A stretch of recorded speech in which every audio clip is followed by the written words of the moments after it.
Deixa eu ver. Então, olá, pessoal. Na aula de hoje nós vamos discutir sanções legais. Esse é um capítulo do livro que eu indiquei para vocês, né, a coletânea sobre textos de sociologia jurídica, do Cláudio Souto e Joaquim Falcão. Esse capítulo foi escrito pelo Richard Schwartz e pela Sônia Orleans, um capítulo muito interessante. Ele foi publicado deixa eu ver, numa revista de direito da Universidade de Chicago, né? Mas ele acabou entrando aqui como parte dessa coletânea, um texto bastante interessante. Ele discute elementos fundamentais sobre a ideia de sanções legais. Mas antes de entrar na discussão do texto, vamos pegar aqui alguns elementos sobre aquilo que nós pensamos sobre sanções legais, né? Antes de ir para a definição textual. Então, o que são sanções legais? Como vocês pensam isso? O que o senso comum, né? O que o vulgo chamaria de sanções legais? Como é que nós entendemos isso? O que é e para que serve? Quais são as características fundamentais que nós atribuímos à ideia de sanções legais? O que vocês acham? Posso começar aqui dizendo que, de um modo geral, para o vulgo, né, para as pessoas em geral, sanção legal está vinculada diretamente à ideia de pena, não é isso? Punição. Será que sanção legal é uma punição? Será que sanção é sinônimo de punição? Nós vamos ver que não é bem por aí. Mas, na média, a maioria das pessoas pensa assim, né? Porque as pessoas entendem sistema jurídico e sistema penal como sinônimo de punição. Né? Mas não é exatamente isso que acontece. De um modo geral, historicamente, nós entendemos, né, o senso comum entende a sanção como punição e, especificamente, como retaliação. Né? A sanção legal tem uma função que é retributiva, que é retaliativa. Aquilo que a maioria das pessoas pensam, né, sobre a lei, tal da lei de talião, é mais ou menos o que se pensa sobre sanção legal, não é isso? Uma vingança, uma retaliação em relação a um ato que foi cometido.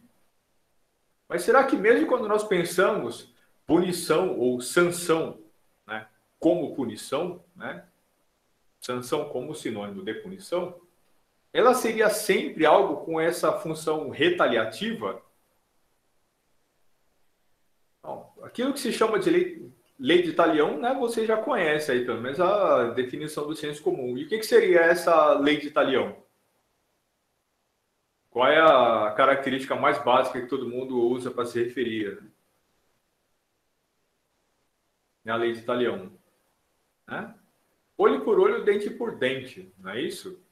Ou seja, uma punição física em retribuição a um ato físico. A punição está vinculada aqui sempre a ato de violência, né, ao castigo físico. A maioria das pessoas pensa nisso, né, como como se fosse o suprassumo da ideia da punição violenta. Não, aquele que cometeu um ato punitivo será vingado na mesma medida. Mas você sabe que esse tipo de punição, na verdade, ele surgiu para limitar o castigo físico.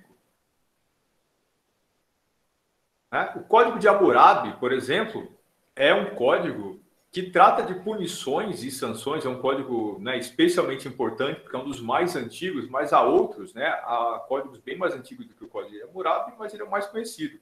Nós temos o Código de Unamu, temos o Código de Urukagina, né, e outros que são bem mais antigos, mas o de Hammurabi é interessante porque as pessoas compreendem as suas características fundamentais. E, de um modo geral, ele está muito vinculado a essa ideia da retribuição. Por exemplo, está dito lá que se uma viúva é roubada, né, por alguém ou nas suas terras, as terras dela serão devolvidas, aquele que lesou a viúva terá que, além de restituir as terras, tomará uma certa quantidade de chicotadas, ou seja, você vai ter aqui a restituição daquilo que foi roubado, né, e também o sabão aí, que no caso é o castigo físico. Mas veja que esse tipo de código, ele começou a surgir no mundo antigo para evitar que toda punição fosse morte. Certo? Não só punição violenta, mas punição violenta com morte. Ou seja, a pessoa roubou alguma coisa, qual será a punição? Ela vai ser decapitada. A pena é a pena capital, pena de morte. O sujeito matou alguém, não importa a situação, pena de morte. Né? Violou algum princípio da religião, qual será a penalidade? Morte. Ou seja, você tem aqui uma violência que tornava o recurso ao sistema jurídico, né, a pena era tão severa que tornava o recurso ao sistema jurídico dramático demais. Então, aquilo que se chama de leis de retribuição, né, que por conta de algumas leituras bíblicas acaba sendo chamada de lei de talião, né, isso acaba sendo confundido, né, como se fosse o suprassumo da violência. Mas, na verdade, essas leis de retribuição, ou seja, de retribuição específica, elas surgem para acabar com a violência exacerbada dentro do sistema judiciário. Ao invés de punir tudo com a morte, você começa a punir agora de forma equitativa. Um crime relativamente simples, né? Um crime que não ofende tão gravemente assim, a moral da comunidade, será punido de forma menos severa. Um crime muito grave, que afeta a coletividade de uma forma mais agressiva, ele será punido de uma forma muito mais violenta. Se alguém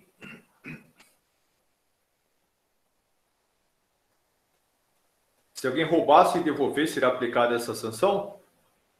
Na verdade, isso ia depender do sistema judiciário, isso ia depender do juiz. Por exemplo, num tipo de sociedade onde a ideia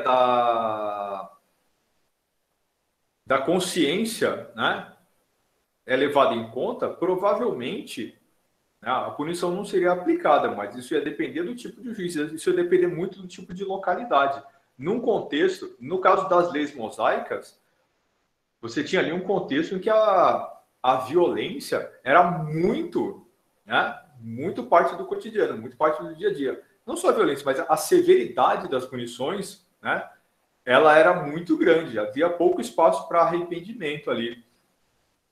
Mesmo na mitologia grega, você tem diversas situações em que, por exemplo, alguém que tenha cometido algum crime, né, crime contra os deuses, mesmo que fosse sem querer, né, seria punido da mesma forma. Não importa se você quis ou não cometer o crime, a intenção não importa, o que importa é o ato. Se o pecado foi cometido, o pecado precisa ser redimido.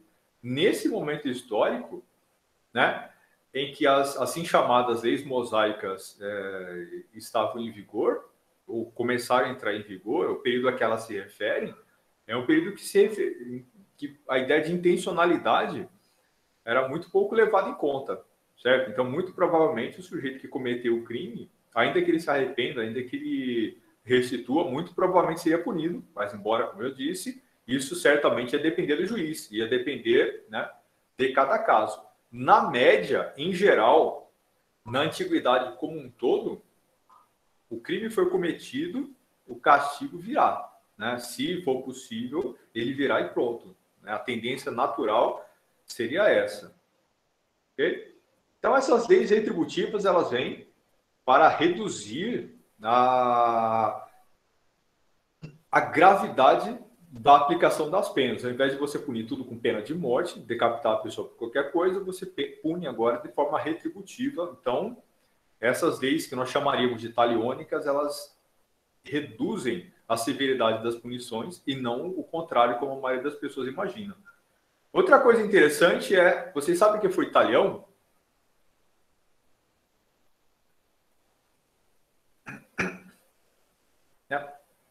Não existe talião. Na verdade, talião é o nome de um... É um instrumento de punição romano, se eu não me engano, é um chicote que tinha uns metais na ponta, isso servia para, né, isso castigava as costas das pessoas, né? Esse taliones, né, a etimologia da palavra está vinculada a isso, é um instrumento de punição, não tem nada a ver com uma pessoa. Na verdade, essa é a origem da palavra é romana, né? Então significa apenas punição física. Embora, né, essas leis restributivas, não é. Essas leis retributivas, né, que incluíam castigo físico na medida, né, em que o ato transgressor aconteceu, elas, em geral, né, incluíam castigo físico, mas não sempre, não necessariamente, né? Às vezes, por exemplo, uma pessoa cortou o braço de outra, no conjunto dessas leis retributivas, ela poderia perfeitamente pagar pela transgressão em dinheiro, uma quantia que seja considerada suficiente para cobrir o ato cometido.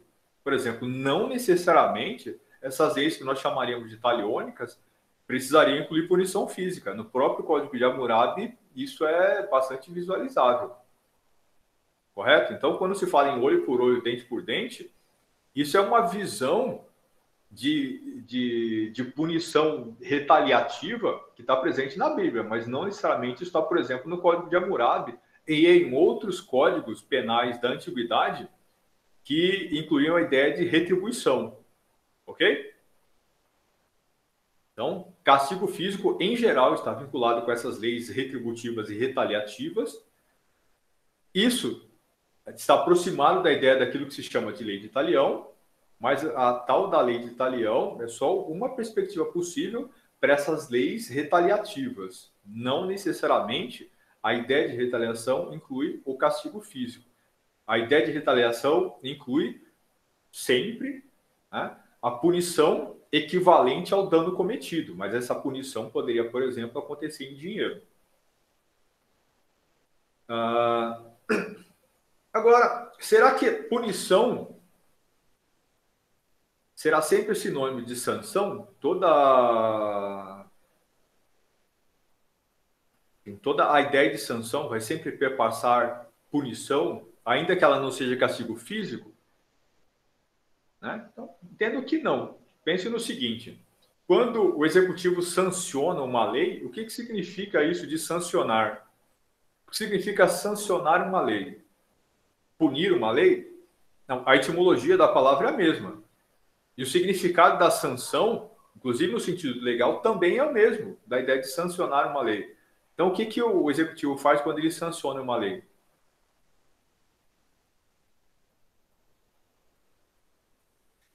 Ele aprova, ele põe em vigor, dá validade, ou seja, é o tipo de comportamento que ele quer ver prevalecer na sociedade.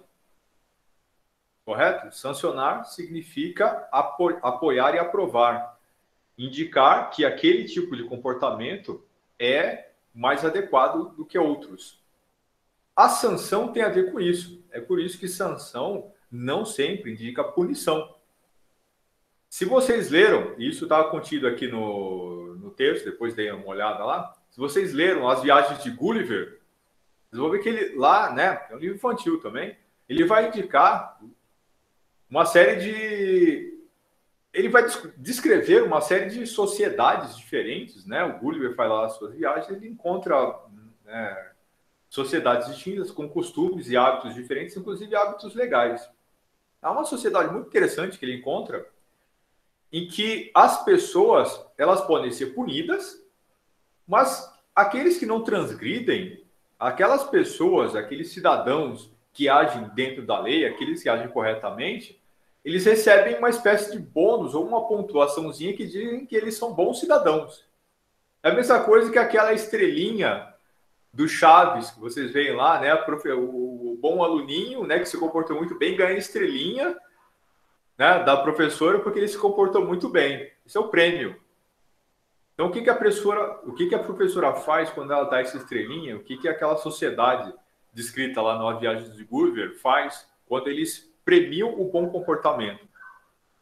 Sancionando, portanto, o bom comportamento. certo? Eles indicam que aquele comportamento é o mais adequado. Você não precisa apenas punir. A professora que manda a criança, né, para o canto do castigo ou que manda para a diretoria está cometendo um ato de sanção, está punindo. Mas quando ela dá uma estrelinha, ela também comete uma sanção, porque ela indica que comportamento ela deseja, certo? Então, se ela manda para a diretoria ou se ela dá uma estrelinha, nos dois casos ela está fazendo uma sanção. Ficou claro para vocês o que é isso? Então, por exemplo, cadastro positivo. O seu nome pode ir para o Serasa, SPC, Experian, sei lá o que nome tem aquilo hoje, ou poderia ser, né, um cadastro positivo, em que você ganha prêmios porque você é um bom pagador. Por exemplo, ao invés de ter o seu crédito negado ou pagar juros mais altos, você pagaria juros mais baixos. Você deveria ter acesso a empréstimos e condições mais privilegiadas. Em vários lugares existem isso. No Brasil, isso demora muito, né? Isso tentou ser implementado, mas não sei por que razão acabou não progredindo, né? Fala-se nisso, mas isso nunca teve efetivamente uma aplicação prática muito grande, né? Você não vê as pessoas serem efetivamente premiadas. Agora, se vocês entrarem lá no site do Serasa, vocês vão encontrar o score de vocês, né? Digitando o CPF, vocês encontram lá o score. De certa forma, isso serve como uma espécie de sanção positiva. Se você tem um score alto, isso é muito comum nos Estados Unidos, né? Você tem acesso a empréstimos, aluguel muito facilmente, uma série de benefícios aí no sistema financeiro que outras pessoas com score baixo não teriam. Isso é uma sanção positiva. Você pode ter o seu crédito negado ou você pode ter crédito em uma condição, né, mais favorável por causa do seu bom comportamento. Portanto, isso é importante fixar aqui, sanção não necessariamente é pena, no sentido de punição, né? Sanção é a sanção de um comportamento. Ela pode ser positiva ou pode ser negativa, ok? O texto discute aqui também 4 elementos fundamentais que uma sanção legal deve ter, né? Que, em geral, espera-se, né, que uma sanção legal tenha. Os autores aqui dizem que ela deve, né, os pressupostos, né, de uma sanção legal seria que ela tende a reduzir a frequência com que os atos punidos serão praticados no futuro pelo transgressor e outros. Ou seja, se um sistema de sanções legais está aplicado, ele deve tender, né, a reduzir a frequência dos atos de transgressão. Por conta da existência de um sistema de punição, as pessoas deveriam obedecer mais à lei, certo? Isso é um pressuposto bastante básico. Eles também vão dizer que a sua eficiência é uma função crescente de sua severidade. Portanto, quanto mais severas as penas, né, menor a tendência, menores as chances que as pessoas cometam atos de transgressão. Por exemplo, se a pena por um crime de roubo é, sei lá, 1 ano de reclusão, provavelmente você vai ter, né, porque a pena vai ser considerada pouco severa, muita gente cometendo crimes de roubo. Mas se a pena for aumentada, de repente, para 20 anos, isso deveria reduzir muito o número de pessoas que cometem, né, roubos. Né? Isso é um princípio fundamental. Eles também afirmam que, como pressuposto fundamental do sistema de punições, a sanção ela deveria poder ser empregada sem incorrer em custos substanciais para a sociedade. Portanto, o sistema de sanções legais deveria ter um custo baixo para a comunidade, né, a qual ela serve. E, né, para finalizar, outras formas de aumentar a obediência não deveriam ser necessárias. Afinal de contas, se o sistema de sanções legais está implementado e o seu funcionamento é adequado e correto, não haveria necessidade de outros, né, elementos de apoio, outras alternativas, né, de apoio para esse sistema de sanções, para fazer com que as pessoas parem de cometer atos criminosos. Correto? Então, o sistema deveria ser suficiente para trazer a paz social. O que vocês acham? Vocês concordam com esses elementos? Se vocês pensarem na sociedade brasileira, esses elementos estão presentes? Os autores, eles são americanos, né? Como já falei lá no começo da aula, eles publicaram, né, esse artigo aqui na uma revista de direito lá da Universidade de Chicago. Isso é no final dos anos 60, começo dos anos 70. Você tem ali um momento de muita violência social nos Estados Unidos, que vai durar até os anos 80, quando aí sim começa a baixar o nível de criminalidade nos Estados Unidos, né? Na verdade, só depois dos anos 90, né? Começa a baixar realmente o nível de criminalidade nos Estados Unidos. Eu não sei se vocês sabem disso, né? Talvez eu tenha mencionado isso em aulas anteriores, semestre passado. Mas, por exemplo, algumas das cidades americanas estão entre as mais violentas do mundo. Vocês consideram, né, o índice de homicídios por 100 mil habitantes. Na lista das 50 cidades mais violentas do planeta Terra, há várias cidades norte-americanas. E vocês sabiam, por exemplo, que Baltimore, Portland, Detroit e Chicago, eu acho que não, mas com certeza essas três primeiras, todas elas têm nível, né, uma taxa de assassinatos por 100 mil habitantes que é mais alta que São Paulo e Rio de Janeiro, que a cidade de São Paulo e Rio de Janeiro, e não só são mais altas. Baltimore, 5 anos atrás, mais ou menos, tinha uma taxa de homicídios por 100 mil habitantes que era 6 vezes mais alta do que a de São Paulo.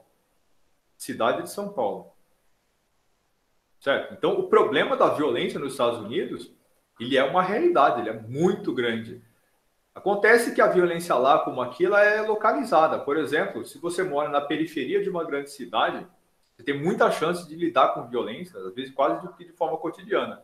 Mas se você não vive nessas áreas conturbadas, a sua chance de ser vítima de violência ou conviver com violência, e há vários estudos que mostram isso, estudos recentes até, depois eu posso até indicar para vocês, que mostram justamente essa questão. Se você pegar algumas ruas e regiões específicas das cidades mais violentas do Brasil e retirar essas ruas das estatísticas, o Brasil seria um país, né, normal, digamos assim, em termos de nível de assassinato e de violência que são cometidos. A nossa violência é muito concentrada em alguns lugares. A questão é, mesmo assim, a nossa violência é maior do que a americana, porque ela é dividida em muito mais lugares, né? Então, há mais lugares que são seguros nos Estados Unidos do que há lugares seguros no Brasil. No entanto, há muitas regiões nos Estados Unidos que são muitíssimo mais violentas do que regiões brasileiras, inclusive quando a gente compara com São Paulo e Rio de Janeiro. O ponto é, então vejo que essa discussão sobre violência e criminalidade lá nos Estados Unidos é muito importante. Então, discutir o que são sanções legais, como punir pessoas, como tentar reduzir a violência, não é coisa de um artiguinho aqui ou ali que você vai ver.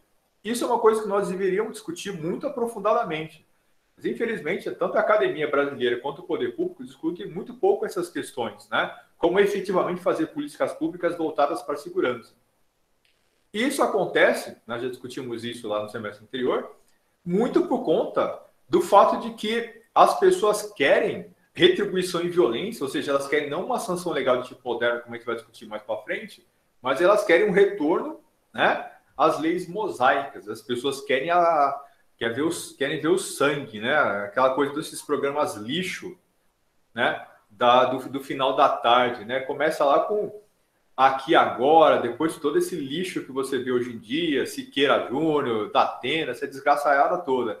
Essa coisa do, né? Você vê a violência acontecer, né? Atiçar as pessoas, matar esses bandidos, vagabundos, o que, tá? Não que as pessoas deveriam achar bonito esse tipo de coisa. A questão é, né, é preciso tentar entender que tipo de sociedade nós somos. A gente vai discutir isso quando nós falamos das características da legislação brasileira.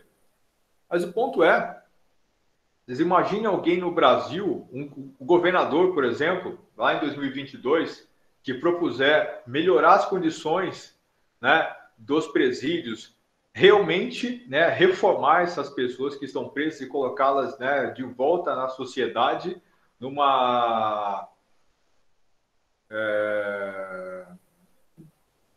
condição que eles não são mais criminosos. Então, efetivamente, fazer o sistema punitivo brasileiro funcionar, ao invés de fazer com que ele seja uma masmorra, né, retornar essas pessoas, né, imbuídas o conceito de cidadania, enfim, recuperar essas pessoas, que é isso que o sistema deveria fazer. Mas ele não pode fazer isso, o sistema não pode fazer isso porque as pessoas não querem. Né? Os políticos não podem propor gastar dinheiro com isso porque o povo não deseja isso. As pessoas querem que o sistema seja uma desgraça, elas querem que o preso sofra lá dentro. Aí o cara que, né, roubou aí a roda de um carro, né, aí foi preso, chega lá, vai ser estuprado, vai acontecer o diabo com ele, ele vai entrar para o crime organizado, o PCC vai cortar ele, porque se ele não fizer isso, ele vai morrer lá dentro. Aí ele vai sair de lá, não mais um ladrão de roda de carro, sai um maníaco psicopata que foi estuprado, batido, humilhado, aconteceu o diabo com ele, o cara sai de lá, né? Aí o tipo de gente que mata só para ver a poeirinha subir do chão. É isso que o sistema brasileiro faz. Mas só o brasileiro, vejo que o americano é exatamente igual, ele faz a mesma coisa. Né? Os problemas que nós temos aqui são os mesmos problemas que eles têm nos Estados Unidos. Por isso que estudar os textos americanos para falar de segurança pública são interessantes. Eles tratam dos mesmos dilemas. A sociedade brasileira é muito parecida com a sociedade americana nesse sentido. Ela não reforma pessoas. Ela coloca animais de nível 1 nos presídios e tira de lá animais de nível 5, 6, 7, né?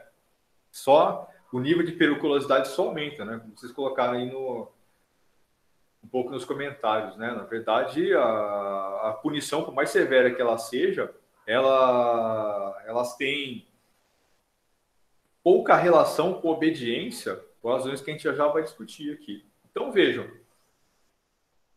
no caso brasileiro,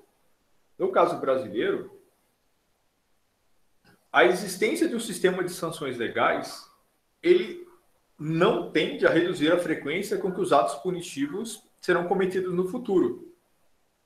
Certo? Então, veja, a primeira premissa fundamental do que seria um sistema de sanções legais já não está presente aqui. O sujeito que foi preso no Brasil por um crime comum, por um crime relativamente simples, que não envolve sangue, por exemplo, né, drogas, essas coisas, esse preso, depois que sai do sistema, ele vai sair de lá muito mais violento.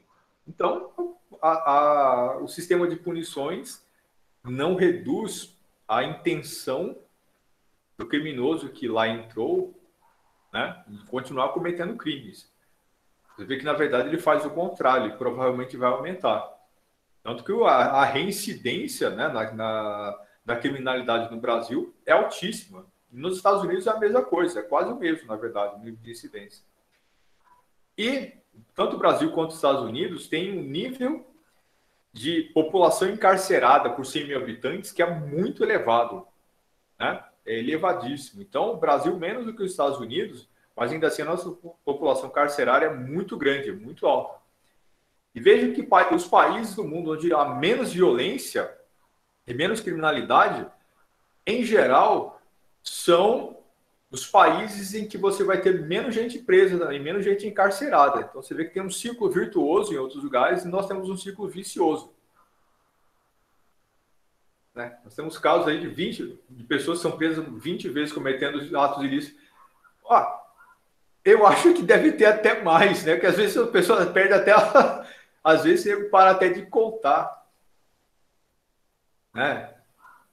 E é bastante problemático isso. Então, vejo que o nosso sistema ele deveria servir, né, para cumprir esse passo a passo que a gente está discutindo aqui, às vezes que ele não faz. Esse primeiro passo a gente já descarta. Ele serve para reduzir a criminalidade? Não. Né? Outro ponto importante é prende e solta. Né? De fato, isso é verdade. Agora, vejo que isso de prender e soltar, mas e se não soltasse? Mas e se não soltasse? Ou se soltasse, por exemplo, ao invés de deixar 6 meses, deixa lá 2 anos. Depois que ele saísse, após cumprir 2 anos de pena, ele sairia de lá sem cometer o mesmo ato criminoso? Né? Não sairia. Não sairia. E veja, o tanto de população encarcerada que nós temos, muitas vezes, leva a que, né, juízes comecem a meio que soltar pessoas, né, para assim, como uma forma de reduzir a sobrecarga do sistema carcerário. Inclusive, grande parte das mudanças na legislação que nós tivemos, né, que aumentam, enfim, que modificam o sistema de progressão para colocar o preso mais rápido nas ruas, tem a ver com isso, tem a ver com o fato de que o sistema não comporta o tanto de gente que está lá, e como não dá para governadores gastarem dinheiro construindo presídios, né, nem presídios funcionais que funcionem efetivamente, porque isso é muito mal visto politicamente, então você simplesmente continua com aquele sistema lá completamente disfuncional. Então, qual que é a resposta do nosso sistema para o fato de que ele está sobrecarregado? Você põe o preso mais rápido na rua, solta logo, porque tem muita gente. É isso, assim que nós lidamos com esse sistema. Então, vejo que essa é uma das razões principais pelas quais o nosso sistema ele não funciona. Só falta isso, né? Você tem fila de espera para botar o sujeito na cadeia. Mas, para além disso, então você vê, se fosse um cubículo que o sujeito fica lá preso, pelo menos ele cumpre o tempo lá pensando nisso, né? Como se fosse o quartinho do castigo, né? Ou o cantinho do castigo, talvez isso até pudesse reduzir o nível de criminalidade e violência. Mas vejo que no caso brasileiro, eu já falei, o sujeito vai para lá, a criminalidade, o crime organizado domina os presídios, você vai colocar essas pessoas lá no meio da violência, no meio da desorganização absoluta, e o que acontece é que o sistema ele piora aquelas pessoas ao invés de melhorar. Não só o sistema está sobrecarregado, o preso ele sai mais rápido porque não tem espaço para manter preso lá dentro, como a composição do sistema carcerário ele torna esses criminosos ainda mais violentos.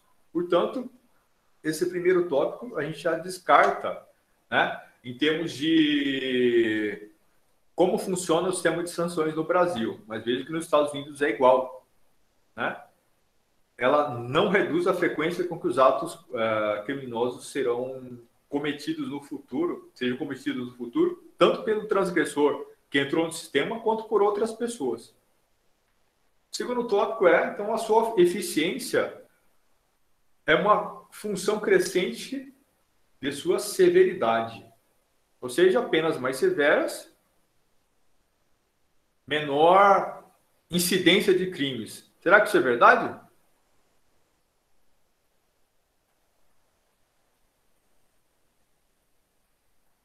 Sem perdão. É de fato. Então, em sociedades como a nossa e como a americana, em que, então, como alguém falou aí, o cidadão acaba sendo engolido pela criminalidade, acaba havendo uma tendência muito natural a isso, né? Essa ideia então, vamos matar essa gente.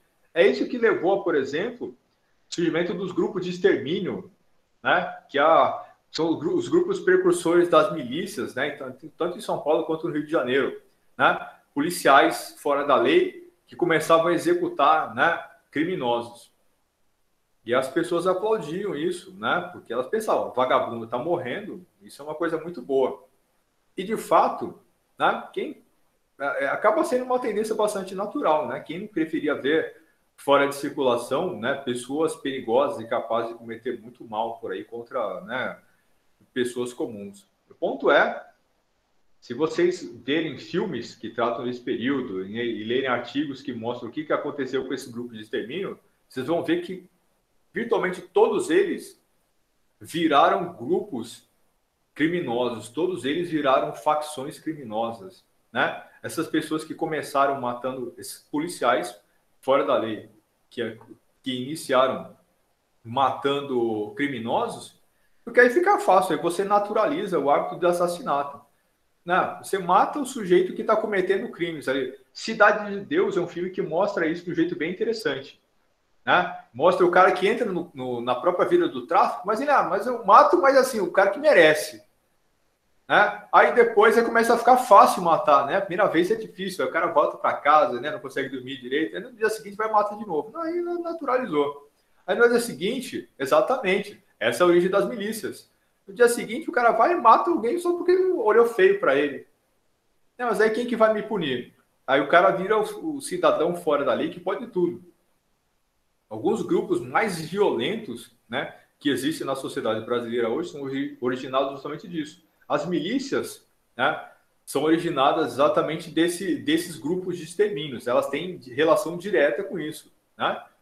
São bandidos, né, fardados que usaram a estrutura do Estado inicialmente para combater aquilo que seria o crime, né? Já que o judiciário não cuida disso, eu prendo, o juiz solta, então a gente mata.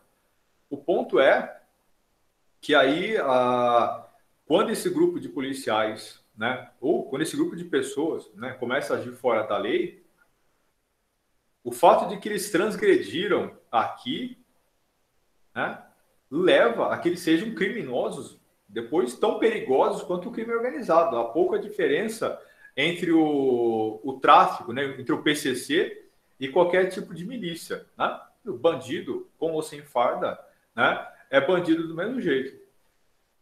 O ponto é, né, pouquíssimo, uma parte muito pequena das nossas polícias, felizmente, né, recorrem a esse tipo de atitude. Por exemplo, né, como alguém mencionou aqui, é verdade, a PM de Rondônia é uma das melhores do país, é uma das menos corruptas. Isso os dados estatísticos mostram isso.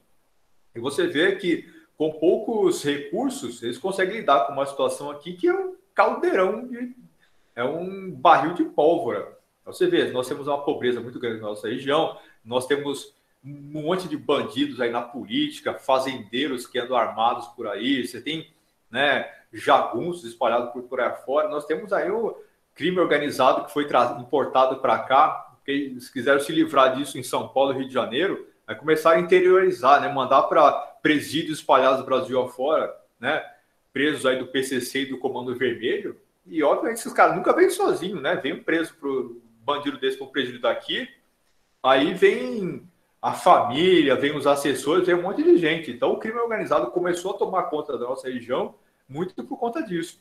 E mesmo com isso tudo, nós temos aqui o nível de criminalidade que é relativamente baixo, sem ter nenhuma política de segurança pública de qualidade, né? O governo do estado de Rondônia é uma piada, não só esse, né? Olhe para todos os outros, todos os últimos, em termos de qual que é a política de segurança, né? O que está sendo proposto com política de médio e longo prazo para realmente resolver ou minorar, né, violência. Não existe política de segurança pública, é uma piada. Então, é a Polícia Civil e a Polícia Militar por conta tentando lidar com isso e fazendo um trabalho muito bom.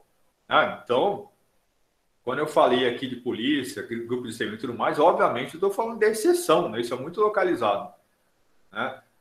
Lá no Rio de Janeiro aconteceu isso, mas você vê, então, por conta de gente que ficou puta da vida e resolveu, né, trazer para as próprias mãos, né, a posição de juiz e júri, e executar criminosos que até mereciam mesmo morrer, no final das contas, você vê que as consequências disso são muito graves, né, porque a transgressão torna o homem fardado um bandido tão perigoso quanto um traficante. E isso é muito complicado, né, você resolver as coisas fora da lei. É importante resolver isso dentro do sistema. Mas vejo que esse segundo tópico, que é a eficácia crescente em função da severidade, é uma coisa que nós não vemos. Muita gente fala justamente em função disso. Então, se a gente matasse, tivesse pena de morte no Brasil, a criminalidade seria menor? Não, não seria. E nos países onde há pena de morte, a criminalidade é menor? Não, né? Não é. Não é menor do que em outros lugares. Portanto, né, penas mais severas não resolvem a questão e não reduzem a tendência ao cometimento de atos criminosos, não só no Brasil, como em lugar nenhum do planeta Terra. Não existe isso. O que existe é você construir um sistema que efetivamente seja funcional. Você ter políticas de segurança pública que envolva, né, de forma multidisciplinar aí, né, diversos órgãos públicos. Você não envolver educação, saúde, segurança pública, tudo isso como parte da política de segurança pública, você não resolve a questão. Né? Muito mais eficiente do que aumentar penas, né? Muita gente fala, então, vamos reduzir a maioridade penal, um monte de barbaridades aí. Tipo, se você construísse campinhos, né, nas cidades, construir uma estrutura para receber essas pessoas aí que, né, essa molecada que fica nas ruas sem ter o que fazer, nesse contexto de que cabeça vazia, oficina do diabo, né? Você dá o que fazer para essas crianças, né? Nem que seja atividades esportivas, seja esteja lá o que fosse, qualquer coisa serve, tudo contribui, né? Para tirar essas pessoas do contexto que eles estariam expostas a uma criminalidade, ou serem cooptadas pelo crime. Né? Terceiro tópico que esses autores discutem é que essas sanções legais elas poderiam ser empregadas sem incorrer em custos substanciais para a comunidade, né, para a sociedade. O que vocês acham? Então, se é um penitenciário brasileiro, ele é barato, custa pouco? O preso brasileiro custa pouco? O que vocês acham? E o americano? Né? Você poderia, com o dinheiro que é gasto com os presos brasileiros e americanos, mandar eles para estudar na Suíça, no internato. Né? É o tanto que custa, uma barbaridade, uma enormidade, para você ter um sistema completamente disfuncional, marcado pela corrupção. Né? A corrupção envolvendo o sistema inteiro, desde a entrega das quentinhas, marmita, o diabo que for, construção de presídio, um monte de coisa. Né? Todo um sistema de funcionalismo público, inclusive envolvido, né, na manutenção desses presídios, que você tem um monte de gente passando em concursos para ir lá para dentro para não trabalhar, né, para não resolver o problema. Obviamente, isso não inclui todo mundo, mas inclui uma parte muito importante de pessoas que não têm nenhum compromisso com fazer o sistema funcionar. E isso é muito grave, isso é uma modalidade importante de corrupção. Você veja, um sistema corrupto lidando com bandidos. Muito problemático. Mas isso é um problema brasileiro? Não é. Vejo que nos Estados Unidos é exatamente a mesma coisa. Vejo que os problemas que levam que o nosso sistema penitenciário seja disfuncional estão muito ligados, são muito relacionados, são basicamente os mesmos, né, que nós vemos nos Estados Unidos, né, quase que sem tirar nem pôr. Se olhar um presídio brasileiro, ele é muito parecido com o presídio americano. Tão disfuncional quanto, né? E custa uma barbaridade tanto quanto, né, custa aqui. O quarto tópico que esses autores abordam é não haveria necessidade de outras formas de obediência, né, de promover a garantia da obediência, já que o sistema, né, estaria em vigor. Baseado em tudo que nós já discutimos, é óbvio que isso também não se aplica aqui, certo? Ah, então, o sistema prisional não reduz a criminalidade, aumentar as penas não resolve também. Ele é caro, absurdamente caro. Portanto, pelo fato de que ele é disfuncional, ele acaba não servindo como forma de promoção de obediência. Veja que coisa interessante. Então, todos os elementos fundamentais daquilo que seria um sistema de sanções legais, ou todas as características fundamentais daquilo que seria uma sanção legal, não se aplicam ao caso brasileiro. E vejo que tudo isso, né, todos esses 4 tópicos que os autores abordam, eles estão relacionados sempre com, né, sanção vinculada à ideia de punição. Então, a sanção é uma punição, o sistema é punitivo. O sistema punitivo, portanto, funciona no caso brasileiro? Né? Porque não, né? Todas as características básicas, todas as características fundamentais daquilo que seria um sistema de punição efetivo, no caso brasileiro, absolutamente não funcionam. Então, para que serve o sistema, né, prisional brasileiro? Para que serve o sistema de sanção brasileiro? Se ele custa uma barbaridade, ele não reduz a incidência da criminalidade e ele não é suficiente, portanto, para promover obediência e fazer com que a sociedade brasileira viva em paz. Então, para que serve o nosso sistema punitivo? Se você, quando coloca um bandido na cadeia, ele não vai sair de lá menos perigoso, ele vai sair mais perigoso. A única situação possível em que ele não vai sair de lá mais perigoso é se ele morrer lá dentro. E essa é uma das funções dele, inclusive, né? Ser uma máquina de moer carne. Você põe os caras para morrer lá dentro. Né? Como não morre tanto assim, eles saem muito pior do que entraram. Então, o sistema não reduz a criminalidade, ele aumenta. Ele sai, ele entra na cadeia no Brasil, né? Um bandido comum e sai de lá formado em ciências criminais. Né? E veja outra coisa interessante. Veja uma outra coisa que é muito interessante, né, vinculado ao sistema de punição brasileiro, né, aos presídios brasileiros. Com o crime organizado, né, o PCC e o Comando Vermelho, se, se organizando como grandes empresas, né, como grandes empresas criminais, o que eles têm feito? Quando o sujeito vai preso, ele é cooptado para organização criminosa, a família do preso vai receber, né, uma certa quantia de dinheiro mensalmente, todo o período que ele estiver preso. E quando ele sai da cadeia, o que ele vai ter que fazer? Devolver, né, em trabalhos. Portanto, ele vai ter uma cota mensal. Eu não me lembro quanto é o valor, mas eu acho que é menos do que um salário mínimo. Mas ele tem uma cota mensal que ele precisa pagar, né, para o PCC ou para o Comando Vermelho, para, né, que ele não seja morto no final das contas, porque ele foi cooptado pela organização criminosa. E quando é que ele paga a dívida? Ele não paga nunca essa dívida, ele paga quando ele morrer.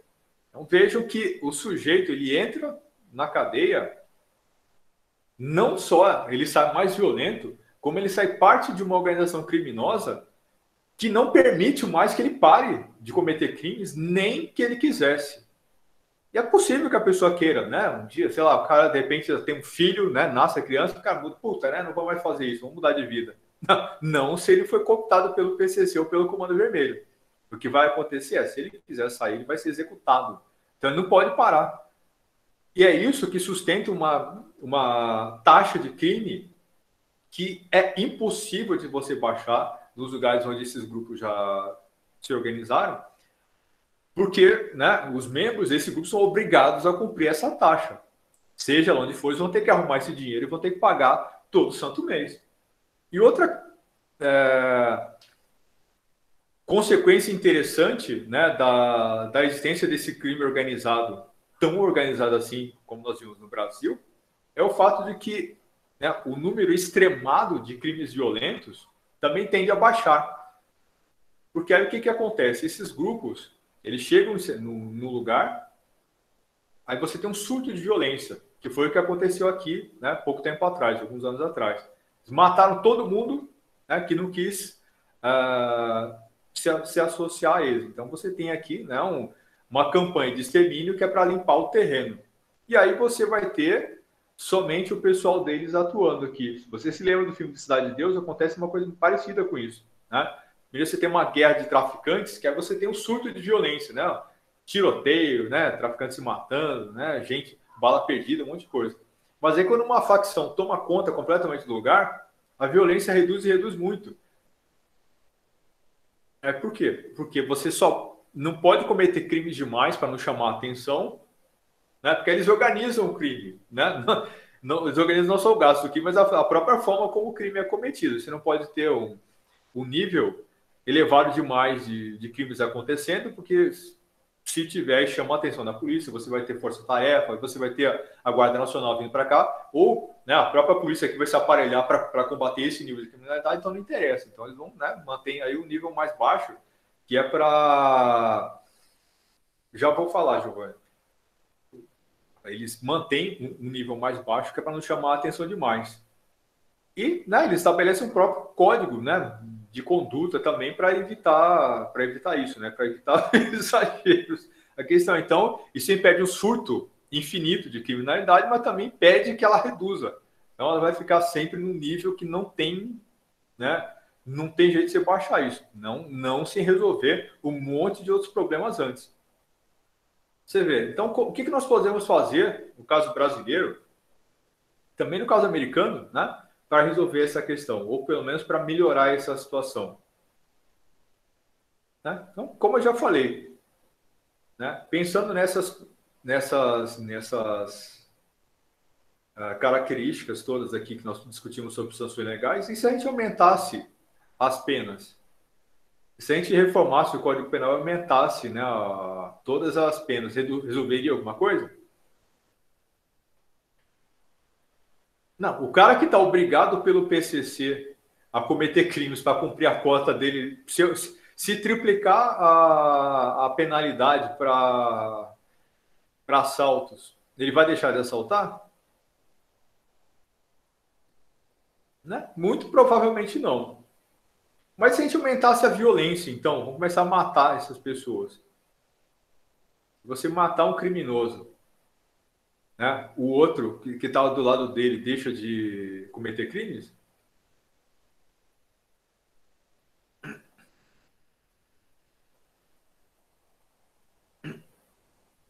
Não.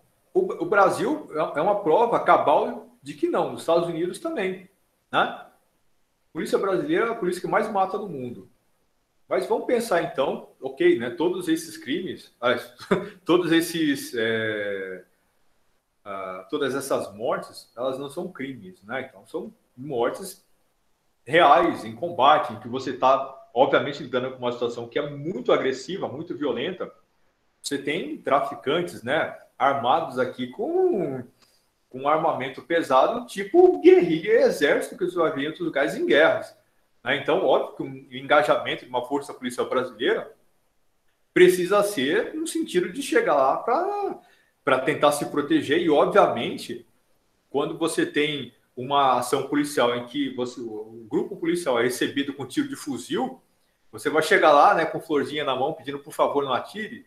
Então, é óbvio que, como uma consequência natural das características da criminalidade brasileira ser tão violenta, é óbvio que você também vai ter uma polícia que mata muito. Né? É uma necessidade natural do tipo de serviço que eles vão ter que fazer. Mas o ponto é, o fato de que mata muito resolve? Não resolve. E se matasse o triplo? Se matasse 3 vezes mais do que mata hoje, resolvia? Né? Não resolveria. E quando tem esse surto de criminalidade que o próprio crime organizado começa a executar aí, né? Morre um monte de gente, reduz a criminalidade depois? Não, né? Continua tudo mesmo. Então nós vimos que aumentar a severidade das leis não resolve, aumentar a violência, colocar mais arma na rua, aumentar a violência no combate também não resolve. Então o que resolve?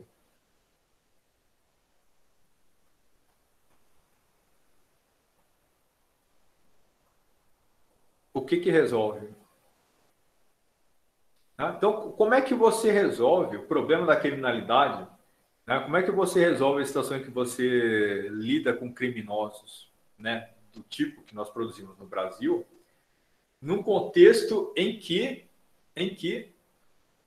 o tal do cidadão de bem, cidadão comum, né, o homem que bate no peito e fala eu pago impostos, representa a família tradicional brasileira, né? Todo mundo é vagabundo, ninguém presta aqui, né? Aquela coisa. Antigamente é que era bom.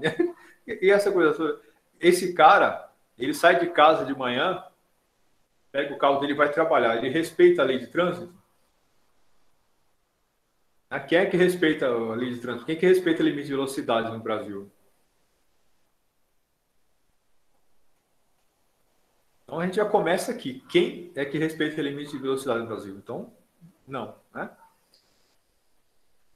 E como é que essa gente vota? Né? Esse cidadão de bem, como é que ele é quando, né, ele vai prestar serviço para a prefeitura? Né? Aquele o sujeito que vai lá no, né, no Gero, lá, aquele restaurante famoso lá em São Paulo, né? A Elite Paulista, aquela coisa, quatrocentona, bate a mão no peito. Eu vou falar com o meu delegado, eu vou chamar o meu delegado. Quem você pensa que é para falar comigo desse jeito?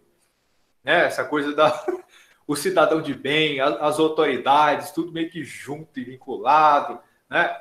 Um país em que juiz coloca sobrinha, filho, né, cunhado em gabinete de deputado, essa coisa. Um país que tem juiz, um país em que tem um judiciário, né, que tem contrato de fornecimento de lagosta, vinhos. Mas você vai dizer, não, mas esse é STF é assim mesmo. É? Vocês viram quais são as benesses que tem o judiciário local aqui? Pergunto para os juízes locais aqui, né? O tanto de auxílios que eles têm, auxílio paletó, auxílio moradia. Um país que tem juízes, que tem casa na cidade. E esse é o caso de todos os juízes que nós temos aqui. E mesmo assim eles recebem auxílio moradia. Um país como esse, né?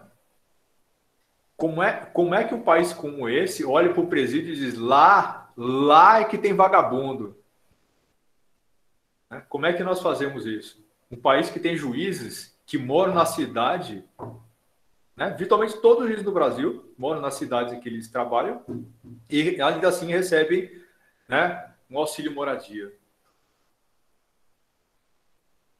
Né? Ou seja, então você vê, tudo gente boa, né? Um país que tem uma classe médica enorme, que dá plantão falso no regional, aí você tem aquele salário, 100 mil reais por mês, né? O cara, 30, 36 horas por dia de plantão, os caras falam mais de 100 mil reais por mês de salário aqui em Milena. Aqui em Milena, todo mundo sabe, se apontar o nome é fulano, ciclano, beltrano, né? Todo mundo sabe que os caras dão plantão. Aí estão lá, né? Xingando todo mundo. Brasileiro não presta, brasileiro é tudo vagabundo, esse povo lixo, né? Que pode... Bom é nos Estados Unidos, aí o cara vai fazer o protesto, marcha contra a corrupção, levantando a bandeira americana e a bandeira do Brasil, né? Mas o plantão dele está correndo, né? Ele está ali no protesto médico com a bandeira americana, né? E o plantão dele correndo, ele ganha dinheiro para estar ali, né? E aí? Bandido são os outros, né? Bandido é preto, pobre, né? É gente da favela, bandido é o outro sempre. O bandido não é o agente público brasileiro que recebe benefícios que são, né, assintosos, que são criminosos, né? Crime legalizado, né? Bandido é o cara que tem que roubar, né, com a mão armada. Quando ele rouba, né, com caneta na mão, aí, aí é político, né, aí é cidadão de bem. Mas você vê, mas eu estou falando, né, de exemplos, tá? Não, eu não estou falando só do político lá em Brasília, não é só do cara do STF. Isso vale para o juiz local, isso vale para o Ministério Público local, isso vale para o médico que está aqui, vale para as pessoas que nós conhecemos, vale para nós que nós respeitamos a lei de trânsito, né? Etc, etc, etc, etc. Por exemplo, levanta a mão aí quem compra aqueles aparelhinhos, né, fabricados na China, aquelas TV boxinhas, que dão acesso a, né, todos os canais possíveis e imagináveis, né, que é a nova Sky, né? Você não paga mais a assinatura da Sky, você compra o aparelhinho, põe lá, né, na Smart TV, pronto, né? Agora você tem acesso a todos os canais, tudo tranquilo. Eu conheço um monte de gente que tem aqueles aparelhos em casa. Orgulhosamente, eu posso dizer que eu não tenho. IPTV, exatamente. Só que esses aparelhos, eles são produzidos por máfia, crime organizado internacional. Esses bandidos são os mesmos que praticam tráfico de drogas, né? É o mesmo crime organizado internacional que trafica seres humanos, que pega gente, mulheres no Brasil e leva para se prostituir na Espanha, nos Estados Unidos, usando igreja, usando o diabo aí para ganhar dinheiro, né? Ou seja, O tráfico de drogas que passa no Brasil é sustentado pelas mesmas quadrilhas que também montam isso. E o nego faz dando risada, né? Ah, isso não é nada, isso é tranquilo. Eu não sou bandido, não. Eu estou receptando aqui um produto que é produzido pelo crime organizado, só falta ter um carimbo em cima, feito por bandido, feito por ladrão, feito por traficante de órgãos de seres humanos. E o cara compra para lá em casa sossegado, deixa eu ver uma Netflix. Né?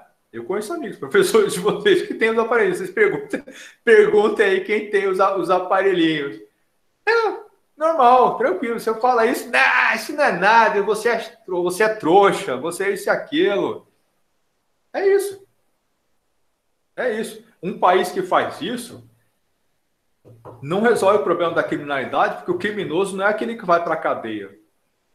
Esse que é o problema. A nossa criminalidade é tão maior, ela é tão mais profunda, ela é tão mais introjetada na nossa sociedade, que isso precisa começar a ser resolvido primeiro, para depois você chegar lá. Né? Então, para resolver, mas não tenha dúvida, não tenha dúvida, não tenha dúvida. Não tenha dúvida mesmo. Pela mesma razão que eu não compro esses produtos de bandido que me economizariam dinheiro. Né? Eu pago a assinatura da Netflix, pago a assinatura do Amazon Prime e eu faço questão de não comprar produto, né, fabricado por bandido.